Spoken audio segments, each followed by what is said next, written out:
to take this style. இன்னைக்கு நம்ம வந்து ரோட்டு கடை சால்னா பரோட்டாக்கு சால்னா தான் பண்ண போகிறோம். ஸோ இந்த சால்னா பார்த்திங்கன்னா நீங்கள் வந்து பரோட்டா கூட வச்சு சாப்பிடலாம், இல்லை தோசை கூட வச்சு சாப்பிடலாம், சப்பாத்தி கூட வச்சு சாப்பிடலாம், ஏன் கல் தோசை கூட வச்சு கூட சாப்பிடலாம். சூப்பராக இருக்கும். ஸோ நம்ம அந்த சால்னா எப்படி செய்யலாம் அப்படிங்கிறத வீடியோவை பார்க்க போகலாம். அதுக்கு ஃபஸ்ட்டு நான் வந்து ட்ரை இன்க்ரீடியன்ட்ஸ் வந்து இதெல்லாமே வறுத்து அரைச்சிக்க போகிறேன். ஸோ நம்ம வீடியோக்குள்ளே போகலாம். சால்னா பண்ண ஸ்டார்ட் பண்ணலாம். பார்த்திங்கன்னா ஒரு பேன் எடுத்துக்கிறேன். பேன் நல்லா காஞ்சதும் இங்கே வந்து ஃபஸ்ட்டு ட்ரை இன்க்ரீடியன்ட்ஸ் வச்சுருக்கேன். என்ன வச்சுருக்கேன் அப்படின்னா, 1 ஸ்பூன் மிளகு, 1 ஸ்பூன் கொத்தமல்லி விதை, 1 ஸ்பூன் சோம்புத்தூள், அப்புறம் ஒரு சின்ன ரெண்டு துண்டு பட்டை, அப்புறம் 4 லவங்கம், இதெல்லாம் வச்சுருக்கேன். இதெல்லாம் ஃபஸ்ட்டு போட்டுக்கிறேன். அடுத்து இங்கே வந்து ஒரு 4-5 ஒரு 6 பல் ஒரு 7-8 எடுத்துக்கோங்க. சின்ன வெங்காயம் எடுத்துக்கோங்க. இதையும் நான் வந்து இது கூட வறுத்துக்க போகிறேன். அப்புறம் இதுக்கு வந்து நமக்கு நிறைய வந்து தேங்காய் தேவைப்படும். தேங்காய் நிறைய போட்டிங்கன்னா நல்லா வந்து அந்த சால்னாவோட கெட்டி பதம் கிடைக்கும். அதனால் இங்கே நான் வந்து ஒரு அரை மூடி தேங்காய் பல் போட்டு வச்சுருக்கேன். இதையும் போட்டுக்கிறேன். அப்புறம் நான் கடைசியில் வந்து இங்கே வந்து கசகசா அண்ட் முந்திரி ஆட் பண்ணிக்கிறேன். ஃபஸ்ட்டு இதெல்லாம் வந்து நம்ம வறுத்துக்கலாம். பேனை மீடியம் ஃப்ளேமில் வச்சுட்டு நல்லா எல்லாத்தையும் ஒரு ட்ரை ரோஸ்ட் பண்ணிக்கலாம். அப்புறம் ஒரு பேன் வச்சுக்கிறேன் நான். இப்போ நம்ம வந்து அந்த சால்னா பண்ண ஸ்டார்ட் பண்ணலாம். இதுக்கு நான் வந்து நல்லெண்ணெய் நிறையா ஊற்றிக்கலாம். நல்லெண்ணெயில் பண்ணால் இன்னும் நல்லா டேஸ்ட் இருக்கும். இங்கே நான் வந்து கடலெண்ணெய் யூஸ் பண்ணுறேன். கடலெண்ணெயும் நல்லா தான் இருக்கும்.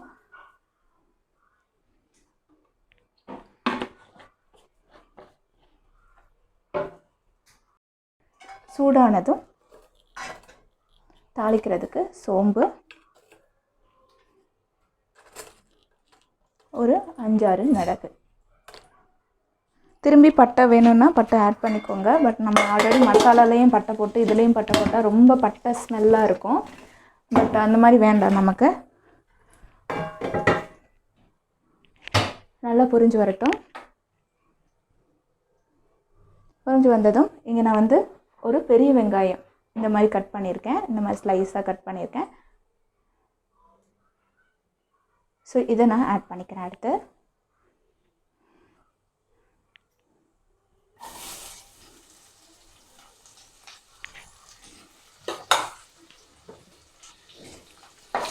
நல்லா வதக்கிக்கலாம். இதுக்கு ஒரு நல்ல கனமான பேன் எடுத்துக்கோங்க. ஏன்னா இது வந்து நிறையா தண்ணி ஊற்றி நிறையா நேரம் நம்ம ஒரு அட்லீஸ்ட் ஒரு 15 மினிட்ஸ் வந்து நம்ம வந்து கொதிக்க வைக்க போகிறோம். அப்போ தான் அந்த சால்னா டேஸ்ட் வரும். அதனால் ஒரு கனமான பாத்திரமாக எடுத்துக்கோங்க. வெங்காயம் நல்லா வதங்கட்டும்.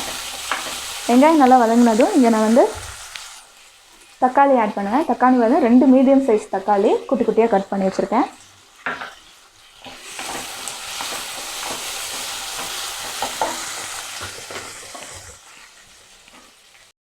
வெங்காயம் வதங்குற அளவுக்கு ஃபஸ்ட்டு உப்பு போட்டுக்கிறேன். அடுத்து நம்ம வந்து சால்னா பண்ணும்போது இன்னும் கொஞ்சம் உப்பு போட்டுக்கலாம் தேவையான அளவு.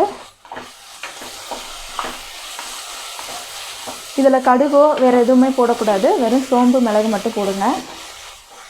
உங்களுக்கு தேவைன்னா பட்டைக்கிராம்பு போடுங்க. பட்டைக்கிராம்பு போட்டால் நான் ஆல்ரெடி வந்து மசாலாலையும் பட்டைக்கிராம்பு போடுறதுனால இதில் போட்டால் ரொம்ப பட்டை ஸ்மெல்லாக இருக்குங்கிறனால போடலை. வெங்காயம் நல்லா வதங்கட்டும். வெங்காயம் நல்லா வதங்கிட்டுருக்கு. ஒரு பாதி அளவு வதங்கியிருக்கு. ரொம்ப ப்ரௌனாக வதங்குறேன்னா அதுக்காக பச்சையாகவும் இருக்க வேணாம். இந்த ஸ்டேஜில் நான் வந்து இஞ்சி பூண்டு பேஸ்ட்டு 3 ஸ்பூன் போடுறேன். இது ஒரு டீஸ்பூன் கணக்கு வச்சுக்கோங்க. இல்லை 3 டீஸ்பூன் கணக்கு நான் வந்து இஞ்சி பூண்டு பேஸ்ட் போடுறேன்.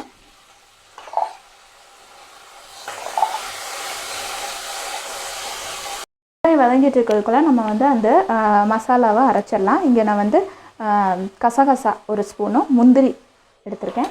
தேவையான அளவு எடுத்துக்கோங்க முந்திரி.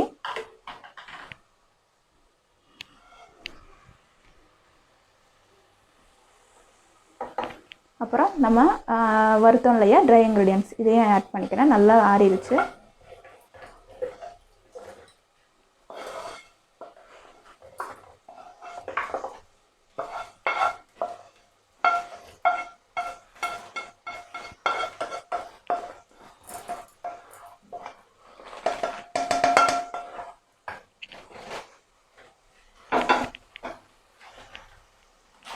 இதை நம்ம அரைச்சி எடுத்துடலாம். வெங்காயம் நல்லா வதங்கிடுச்சு. இந்த ஸ்டேஜில் வந்து நம்ம தக்காளியை போட்டுக்கலாம். நல்லா வதக்கிக்கலாம். அப்புறம் இதுக்கு வந்து அடுத்து தேவையான பொருட்கள்னு பார்த்திங்கன்னா புதினா, கொத்தமல்லி. புதினா கண்டிப்பாக தேவை, கொத்தமல்லியும் கண்டிப்பாக தேவை. அப்புறம் வந்து சிக்கன் மசாலா தூள். நம்ம வந்து நான்வெஜ் போடாமல் சால்னா பண்ணுறதுனால இந்த சிக்கன் மசாலா தூள் வந்து ஒரு ஸ்பூன் போட்டுக்கலாம். அப்புறம் வந்து நம்ம வந்து காரத்துக்கு தேவையான மிளகாத்தூளும் ஆட் பண்ண போகிறோம். ஆல்ரெடி நம்ம வந்து பெப்பர் வேறு போட்டிருக்கோம். நம்ம வந்து ஜஸ்ட் ஒரு கலர் அண்ட் கொஞ்சம் காரம், அந்த மிளகா காரம் வரணும் அப்படிங்கிறதுக்காக நம்ம வந்து மிளகாத்தூளும் ஆட் பண்ண போகிறோம். அது தவிர சிக்கன் மசாலாவும் ஆட் பண்ண போகிறோம். இந்த சிக்கன் மசாலா போடுறதுனால நமக்கு வந்து நான்வெஜ் சால்னா மாதிரியே இருக்கும். அப்புறம் வந்து இங்கே கடலை மாவை நான் ஒரு ஸ்பூன் அளவு நான் வந்து தண்ணியில் ஊற்றி கரைச்சி வச்சுருக்கேன். இதுவும் நம்ம கடைசியில் சேர்த்துக்க போகிறோம். இதுவும் அந்த சால்னாக்கான, அந்த ரோட்டு கடை சால்னாக்கான ஒரு டேஸ்ட் கொடுக்கும். இங்கே வந்து தக்காளி நல்லா வதங்கட்டும். நான் அடுப்பு வந்து மீடியம் ஃப்ளேமில் வச்சுருந்தேன். இப்போ ஹை ஃப்ளேமில் வச்சுக்கிறேன்.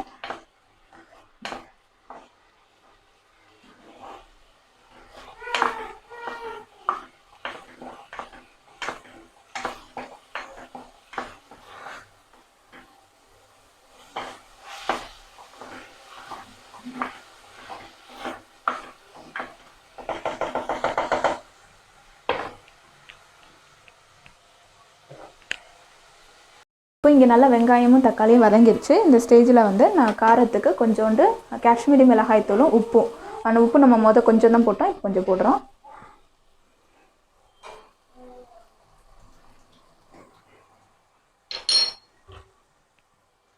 அடுத்து இந்த சிக்கன் மசாலா இதையும் போட்டுக்கிறேன். புதினா,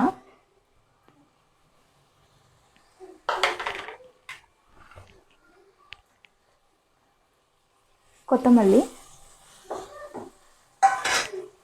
இதெல்லாமே சேர்த்து நல்லா அந்த மசாலாவோட பச்சை வாசம் போகிற வரைக்கும் நம்ம ஃபஸ்ட்டு வதக்கிக்கலாம்.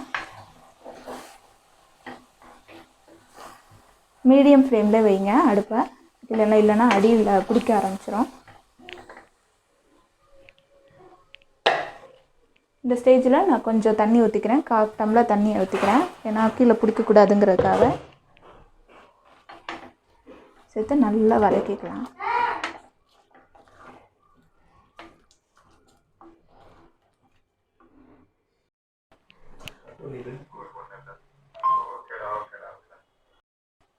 இப்போ நல்லா வந்து மசாலா வந்து வெளியே வந்துருச்சு. நல்லா மசாலாவோட பச்சை வாசம் போயிருச்சு.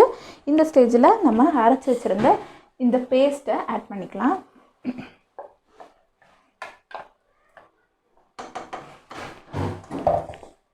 நல்லா கலந்து விட்டுருங்க. அப்புறம் கடைசியில் நம்ம கொஞ்சம் டேஸ்ட் பார்த்துட்டு உப்பு சேர்த்துக்கலாம்.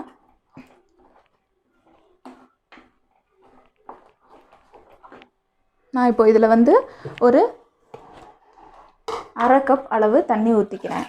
நிறையா தண்ணி ஊற்றணும். அதை நான் மிக்ஸியில் இருக்கிறதுலையே தண்ணி ஊற்றுறேன்.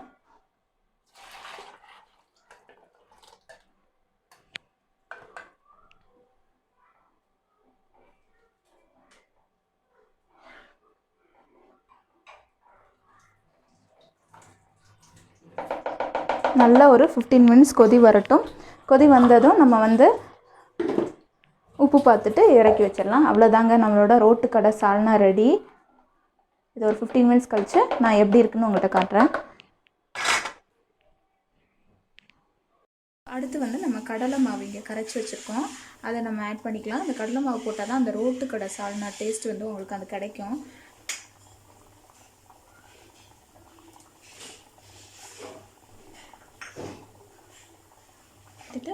நல்லா வந்து கொதி வரட்டும். நான் இப்போ ஆல்ரெடி 15 மினிட்ஸ் வச்சுட்டேன், இன்னும் ஒரு 5 மினிட்ஸ் வைக்க போகிறேன். ஸோ நம்மளோட ரோட்டுக்கடை சால்னா ரெடி.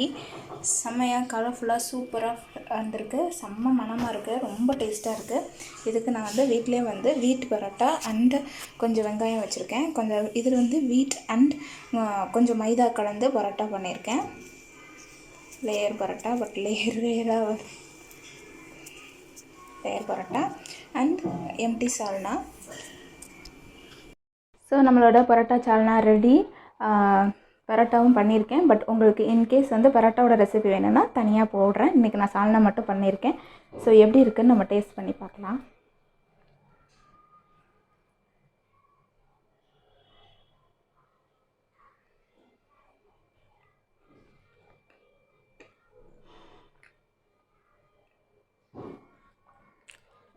எனக்கு பிடிச்சிருக்கு, நல்லா வந்திருக்கு. இது தோசைக்கும் நல்லாயிருக்கும்னு நினைக்கிறேன். தோசை, இட்லி இதுக்கெலாம் நல்லாயிருக்கும். நீங்களும் இந்த பரோட்டாவை இந்த சால்னாவை செஞ்சு பார்த்து எப்படி இருந்துச்சுன்னு கமெண்ட் செக்ஷனில் சொல்லுங்கள். இதில் ஏதாவது உங்களுக்கு ஆல்டர்னேட்டிவ் ஃபீல் பண்ணிங்கனாலும் கமெண்ட் செக்ஷனில் சொல்லுங்கள். இந்த பர்டிகுலர் ரெசிபி வந்து 2 யூடியூபரை பார்த்து இம்ப்ரெஸ் ஆகி அவங்களோட ரெசிபிஸ் நிறையா பார்ப்பேன், அவங்களோடது செஞ்சு பார்ப்பேன். அப்படி நான் இது வந்து ஒரு 3rd டைம் பண்ணுறேன். அதில் கொஞ்சம் ஃப்யூஷன் பண்ணி எது கரெக்டாக வரும்னு பார்த்து நானாக பண்ணது தான் இது. ஸோ ஹோப்ஃபுல்லி இந்த வீடியோ உங்களுக்கு பிடிச்சிருக்கும்னு நினைக்கிறேன். லைக் பண்ணுங்கள், ஷேர் பண்ணுங்கள், சப்ஸ்கிரைப் பண்ணுங்கள். கண்டிப்பாக லைக் பண்ணால் மறக்காதீங்க. நிறைய பேர் சப்ஸ்கிரைப் பண்ணாமல் பார்த்துட்ருக்கீங்க, சப்ஸ்கிரைப்பும் பண்ணுங்கள். தேங்க்ஸ் ஃபார் வாட்சிங். இந்த சால்னாவை நான் ரசித்து சாப்பிட போகிறேன். நீங்களும் போய் வீட்டில் செஞ்சு பார்த்து ரசித்து சாப்பிடுங்க. Stay safe and stay healthy. Thank you.